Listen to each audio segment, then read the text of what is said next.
আসসালামু আলাইকুম ওয়া রাহমাতুল্লাহ। আউযু বিল্লাহি মিনাশ শাইতানির রাজীম। বিসমিল্লাহির রহমানির রহিম। শহীদ কাফেলা বাংলাদেশ জামাত ইসলামী ২ নং ধোপাখালী ইউনিয়ন শাখা কর্তৃক আয়োজিত আজকের এই নির্বাচনী জনসভায় উপস্থিত সম্মানিত দায়িত্বশীল বৃন্দ, সম্মানিত দিনী ভাইরা, আমরা আল্লাহ রাব্বুল আলামিনের দরবারে শুকরিয়া আদায় করি যে মহান রব্বুল আলামিন বাংলাদেশের একটি ক্রান্তিকার মুহূর্তে আমাদেরকে একটি সুন্দর জনসভা আয়োজন করার তৌফিক দান করলেন। সবাই বলে আলহামদুলিল্লাহ।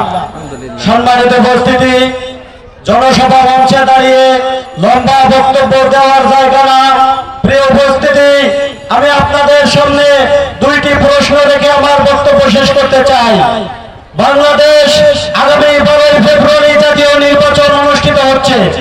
এই জাতীয় নির্বাচনে আমরা অবশ্যই বাংলাদেশের গণতন্ত্র রক্ষার জন্য হ্যাঁ ভোট দিব।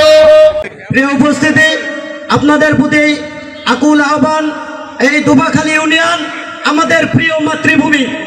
এই ইউনিয়নের 1 ইঞ্চি মাটি আমরা ইসলাম বিদ্বেষীদের হাতে ছেড়ে দিতে চাই না। ইসলামের ঘাঁটি ধোপাখালী ইউনিয়নের মাটি, ইসলামের ঘাঁটি এই অত্র ইউনিয়নের মাটি আমরা করতে চাই।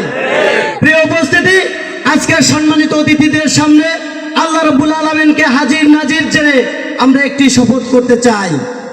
আগামীতে এই ইউনিয়নের নেতা ছিলেন আমাদের মুন্সি আহমদ আলী সর্দার রহমতুল্লাহ আলাইহি, ঠিক কিনা? মুন্সি আহমদ আলী সর্দার রহমতুল্লাহ আলাইহির এই মাটিকে আগামী যতগুলো নির্বাচন আসবে ইসলামের পক্ষে এই ইউনিয়নের মানুষ সর্বোচ্চ সমর্থন দিয়ে প্রমাণ করবে ধোপাখালী ইউনিয়নের মাটি ইসলামের ঘাঁটি, ঠিক কিনা?